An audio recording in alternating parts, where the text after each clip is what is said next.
मौजूद है गाजियाबाद के लौनी में, जहां सामुदायिक स्वास्थ्य केंद्र में आज लौनी के विधायक नंदकिशोर गुर्जर और लौनी एसडीएम शुभांगी शुक्ला द्वारा कोविड अस्पताल का उद्घाटन किया गया है, जहां पर मरीजों का इलाज होगा। ज़्यादा बात करते हैं लौनी विधायक नंदकिशोर गुर्जर से। सर, आज अस्पताल का ये उद्घाटन किया गया है, कितने इसमें बेड बनाए गए हैं और क्या सुविधा मरीजों के लिए की गई है? देखिए, हमारे पास पहले से भी बेड की व्यवस्था थी, लेकिन लौनी की आबादी लगभग 18 लाख है और बहुत कंजेस्टेड आबादी है। इसलिए उसको देखते हुए 50 बेड का हॉस्पिटल माननीय मुख्यमंत्री जी के आशीर्वाद से मिला था। उसके लिए हमने एक पत्र भी लिखा था कि लौनी में एक कोविड हॉस्पिटल गवर्नमेंट होना चाहिए। तो मैं माननीय मुख्यमंत्री जी का आभार व्यक्त करता हूँ कि उन्होंने तत्काल इस कार्रवाई करते हुए और 50 बेड का हॉस्पिटल दिया और आज उसका उद्घाटन भी हुआ है। और ऑक्सीजन की और दवाइयों की पूरी पर्याप्त व्यवस्था है।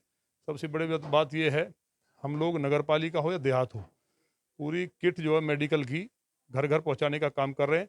और वो मेडिकल किट बहुत कॉस्टली है और बहुत प्रभावी है। तो इसलिए कोई भी व्यक्ति किसी पैसे के अभाव में और दवाई के अभाव में किसी को दिक्कत ना हो।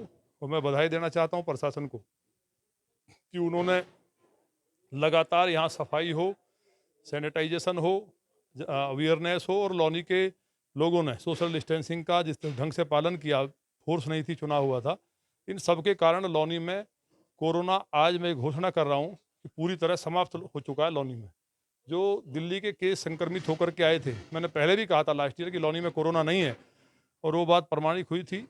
आज आपने एक समाचार पत्र में पढ़ा भी होगा कि कल टेस्टिंग हुई, बाकी डॉक्टर साहब बताएंगे कि 26 से जो है टेस्ट हुए, जिसमें से केवल एक पॉजिटिव मिला। तो इसलिए लौनी के अंदर पूरी तरह से कोरोना का कोई खतरा नहीं है। जो तीसरी वेव आने की संभावना है, अब हम पूरी तरह से अलर्ट हैं।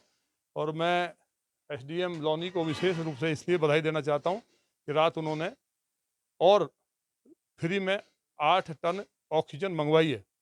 और एसडीएम लौनी लगातार लगी हुई है उसके लिए। विधायक जी, ग्रामीण क्षेत्रों से लगातार लगातार शिकायतें आ रही हैं, लोगों की यहाँ पर बहुत शिकायतें, सैनिटाइज नहीं हो रहा है, वैक्सीन को लेकर लोगों की शिकायतें, उसको लेकर क्या व्यवस्था की गई है?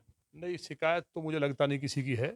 शुरू में जो थी, हमने विधायक हेल्प डेस्क के द्वारा, और आप जानते होंगे ऑक्सीजन का, हमने स्वयं दिन रात अपनी टीम को लगा करके, जब ऑक्सीजन भी नहीं थी इधर, तो हम लोगों ने बाहर से मंगा करके पूरी व्यवस्था रखी।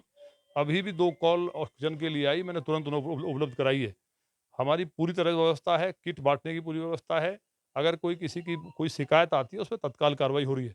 लौनी के अंदर मैंने बताया नहीं कि सभी लोग मिलकर के, पब्लिक भी, अधिकारी भी और हम लोग सब जनप्रतिनिधि, एक कोऑर्डिनेशन इतना अच्छा है, तो इस कारण से हम कोरोना को हरा पाए हैं। और जो एक आध कोई घटना इस तरह की हुई है, वो उसके लिए हमें दुःख है। लेकिन लौनी के अंदर जिस तरह से शमशानों में जगह नहीं थी, दिल्ली में आपने देखा होगा कि 2-200 नंबर टोकन मिले हुए थे। कुछ लोग तो दाह संस्कार करने के लिए लौनी में भी आए, तो लौनी में इस तरह की स्थिति नहीं बनी। इस बार भी हमने कोरोना को पूरी तरह हरा दिया है। और जो भी और इस तरह का कोई कहीं वायरस कहीं दिल्ली से और भी आएगा, तो उसके लिए आज उद्घाटन हो गया। किसी भी को चिंता करने की जरूरत नहीं है, लौनी के अंदर हम पूरी तरह सेफ है। और तीसरी वेव की संभावना जो चल रही है, हालांकि मैं महादेव से प्रार्थना करता हूँ कि भगवान भोलेनाथ और महामाई इसको बिल्कुल हमारे देश में तो ना आए, दुनिया में भी ना आए, लेकिन अगर आती है तो हम पूरी तरह तैयार हैं। ये थे हमारे साथ लौनी विधायक नंदकिशोर गुर्जर, जिनका कहना है कि अस्पताल जो ये लौनी में सामुदायिक स्वास्थ्य केंद्र में व्यवस्था की गई है, इसको लेकर तमाम यहाँ पर सुविधाएं दी जाएंगी। यशपाल कसाना, नेटवर्क 10, गाजियाबाद।